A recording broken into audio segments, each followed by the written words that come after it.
Good morning mga kaibigan. Dito ako muli sa farm, oh. Trabaho, banat ng buto. Kailangan natin yan sa araw-araw. Hindi pwede sa farm yung tatamad-tamad sapagkat bawat sandaling lumilipas ay napakahalaga. Pag mayroon tayong napabayaan sa farm ng mga kinakailangan mga maintenance, ay mahirap habulin. Tulad ng peste, o mga kulang sa pataba, gusto natin makapagpabunga ng mga halaman. Tapos kulang sa asikaso, di pwede yung ganon. Ito, lalagay ako ng mga sticks sa bakod, saka riparo sa Bicol, yung asikaso, no? Tingnan natin yung paligid, kalagayan ng mga halaman. Yan. Oh, naku, galit na galit si pare. Ito, kailangan natin maglagay ng mga additional na sticks ng mga Madre de Cacao para mabuhay na, sumikip yung ating mga bakod, para yung mga galang hayop ay hindi makapasok sa ating kalamansian.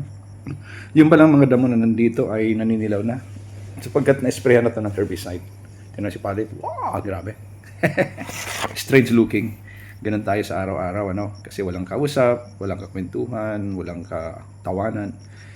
Madalas maghapon ditong pagtatrabaho ko ay wala akong kausap, walang socialization. Kung kailangan kong makita yung aking pamilya, uuwi ako. So, ang schedule ko ay 2 araw at 2 gabi dito sa farm, and then uwi on the 3rd day. At asikaso na naman sa paligid ng bahay, doon sa aming tahanan at saka sa kabilang farm na pag-aari ng aking mga kapatid. Kailangan kasi ng maintenance din. May konting palayan ako doon. Kaya, importante talaga sa farmer ay araw-araw well motivated na gawin yung mga responsibilidad, lalong-lalo na sa pag-aasikaso ng mga halaman. Sa ganito kasing klaseng mga pananim, hindi ito biglang yaman. Kinakailangan talaga asikaso habang lumalago yung halaman. Ay nag-iiwan na rin ng mga bunga paunti-unti. Tulad niya, nakalipas na yung fruiting season. So gawa naman tayo ng pamamaraan para makapagpabulaklak. Kaya alis tayo ng mga lumang bunga, no? Yung, ibig sabihin yung mga napag-iwan ng mga bunga na malalaki na. At saka alis tayo ng mga kalamunding, yung mga sangang umuusbong na masyadong malalago. At matagal naman siyang mamunga kaya kailangan nating alisin. Sikaso tayo, tulad niyan, pinuputol ko yung mga kalamunding na sanga. Yan, para makapag-concentrate yung nutrients ng nasisipsip ng halaman sa mga dati ng sanga para makapamunga tulad niya, no? May mga maliliit ng bunga. So kailangan na niya ng regular maintenance. Yan, pinipitas ko yung mga malalaki ng bunga para magtuloy-tuloy na sa pagpapalaki ng mga maliliit na bunga. Then, spray pa tayo ng foliar para maalagaan yung bunga at maging malusog yung paglaki. Yan. Ang kalamansi kasi kapag nakulangan siya sa pataba at tubig, madaling tumigas, pero yung sizes ay maliliit.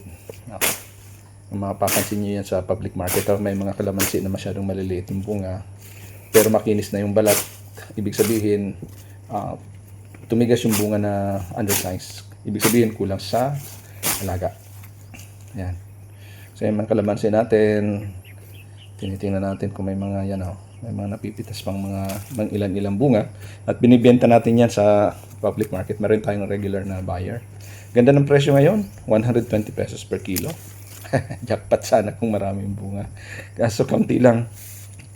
Kaya yung nabibenta nating mga bunga ay binibili lang ng pang-maintenance na pesticide, foliar fertilizer, at saka mga granules na pataba. Yun. Marahil magtanong kayo, anong klaseng fertilizer nilalagay ko dyan? Inorganic po. Inorganic, triple 14 at saka urea, pinagkahalo. Yan. Nakapag-spray na sa damo. So ngayong naninilaw na, after 5 days pwede na maglagay o magsabog ulit ng fertilizer na kombinasyon ng triple 14 at urea. And then mag-spray ulit ng foliar fertilizer para masuportahan yung pagpapabulaklak. Ayan. Mayroon ng maliliit na bunga pero hindi pa ako satisfied sa bilang, kaya kinakailangan mag-spray ulit ng pampabulaklak para mas lalong dumami yung bunga. Kasi sapat naman yung sanga ng ating kalamansi. Ayan, medyo may maliliit. Kita nyo yung mga nyug na ganyan, hindi kaya ng aking katulong na itayo dahil sa medyo malaki na at mabigat. Yan kasi yung remnant ng bagyo na lumipas. Undoy ba yon? Hindi ko matandaan. Undoy, umpong. Yan, parang ganun. So, yan, pati yung, pati aking mga rambutan, nabuwal. So, wala tayong magagawa kasi natural calamity. So, yan ang, ito na yung collection nating mga napitas na bunga. Kapag kulang talaga sa fungicide, nagiging ganun yung balat ng kalamansi. Tawag namin dito sa Bicol, gurong-gutong. Yan.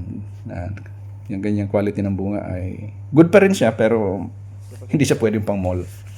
Kasi maraming mga garap-gasap. Anong tawag niya sa Tagalog? Garap-gasap. Ito, ganda ang linis ng bunga. Yan.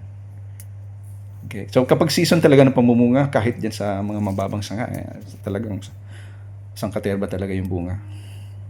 Talagang sagana. Hitik sa bunga. Pero ngayon, yan, namimitas kami ni Mrs. ng mga ilan-ilan. Yan. Yan, tingnan niyo sa taas. Medyo marami pa rin yan. Yan. So, tuwang-tuwa si Mrs. Ganito yung libangan namin ni Mrs. Buti na lang napangasawa ko anak ng magsasaka, kaya walang arte-arte yan si Mrs. Yan, meron pa akong mga markote dito na pwedeng i-transplant na rin. Actually, yung mga kasamahan niya na itanim na ng aking katulong Yan. Pero yan, pwede pa rin i-transplant. At may bumili sa akin yung aking batchmate sa Bicol University, si Che Azul. Alright, hanggang dyan muna tayo mga kaibigan. Maraming salamat. Hanggang sa muli. Paalam.